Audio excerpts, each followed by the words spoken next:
నేను అమితాబ్ బచ్చన్ గారితో, అక్షయ్ కుమార్ గారితో, గోవిందాతో, సల్మాన్ ఖాన్ వీళ్ళందరితో నేను మూవీస్ చేశాను. ఎప్పుడు మా ఫ్రెండ్స్ అంతా వీళ్ళందరితో ఓకే, బాస్తో ఎప్పుడు సినిమా అనేవారని. బాస్తో ఎప్పుడు అంటే నేను ఒక 2 times చేస్తాను అనే టైంకి నాకు అవ్వలేదు. అది లాస్ట్ అనిల్ గారు ఒక ఆయన వరం ఇచ్చారు నాకు. ఒకరు పిలిచి మనం చేస్తున్నామంటే నాకు అప్పటికే టెన్షన్. నేను ఎవరికి చెప్పలేదు నేను ఈ సినిమా చేస్తున్నానని. లాస్ట్ డిసెంబర్ నేను సంక్రాంతికి వస్తున్నాం గ్రేడింగ్లో ఉంటే అనిల్ గారు సడన్గా ఫోన్ చేసి, ఇప్పుడే చిరంజీవి గారిని కలిసి వచ్చాను, మీ పేరు చెప్తే సార్ ఓకే అన్నారు అనగానే నేను ఎస్ అని చెప్పి నేను ఆ రోజంతా నేను చెప్పా.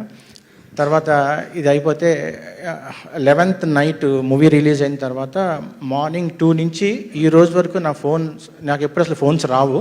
రోజుకి ఒకే ఒక కాల్ మా వైఫ్ లేకపోతే మా సిస్టర్ ఎవరో ఒకరు చేస్తారు. ఆ రోజు నుంచి ఈరోజు కంటిన్యూస్గా ఏంటంటే చిరంజీవి గారిని ఇంత బాగా చూపించి అందరు బాగున్నారు, చాలా బాగా చూపించామంటే నేనేం చూపించలేదు, నేనేం చేయలేదు.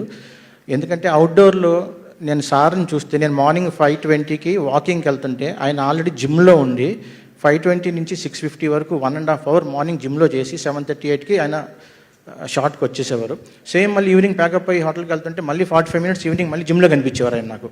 సో ఆయన హార్డ్ వర్క్ అది నేను ఏదో జస్ట్ లైటింగ్ చేశాను అంతే. Thank you very much Chiranjeevi sir for giving me this opportunity. And Anil garu I will never forget this chance. Thank you very much. Super sir, thank you very much. Thank you మా అద్భుతమైన technicians అందరికీ కూడా. Okay.